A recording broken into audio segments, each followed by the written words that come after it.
Hello everybody, I'm Jireh. I'm going to read you a nice story before midnight on the moon. Chapter 10, Earth Life. The midnight ooze woke up. A breeze rustled the leaves. An owl hooted. The sounds were soft, but very alive. Jack opened his eyes. He pushed his glasses into place. He smiled. Morgan was still with them. He could see her in the moonlight. Her long white hair was shining. "Morgan, can you and the treehouse stay here?" said Annie. "In Frog Creek?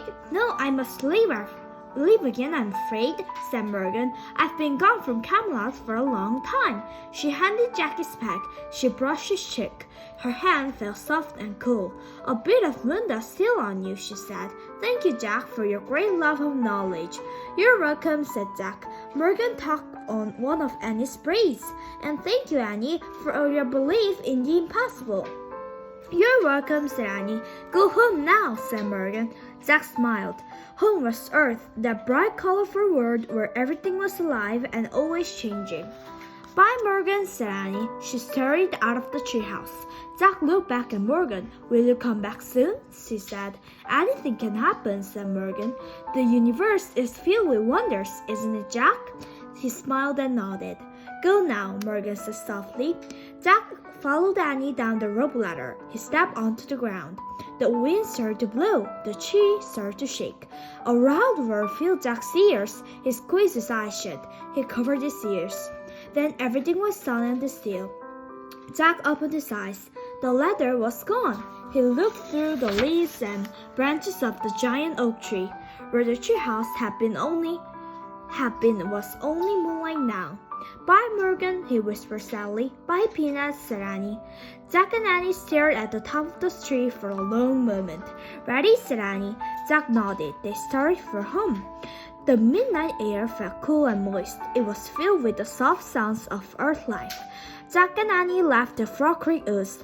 They started down the street. Annie glanced up at the sky. "The moon looks really far away, doesn't it?" "It did," thought Jack. "It was. I wonder how the moon man can be up there all alone," said Annie. "What do you mean?" said Jack. "I mean, who helps him put on his spacesuit?" said Annie. "Who helps him get up when he falls down?" "And who is he?" added Jack. "Who do you think he was?" said Annie. "He must be an astronaut or a scientist or an astronaut from Earth," said Jack. "No, I think he's an alien," said Annie. "From another galaxy." Jack scoffed.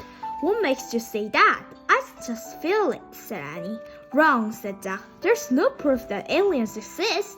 "Maybe not now," said Annie. "But don't forget, we're in the future." "Oh, brothers," said Jack. They crossed the yard and climbed the back steps. Annie tiptoed inside the house. Jack followed her. Before she shut the door, he glanced up at the moon. Was Annie right? He wondered. Could the moon man have come from another galaxy? Morgan's words came back to him. "The universe is filled with wonders, isn't it, Jack?" "Good night, moon man," Jack whispered. Then he closed the door. Thank you for watching for Midnight on the Moon. Please don't forget to subscribe to our channel and click on the thumbs up to like this video. Bye bye!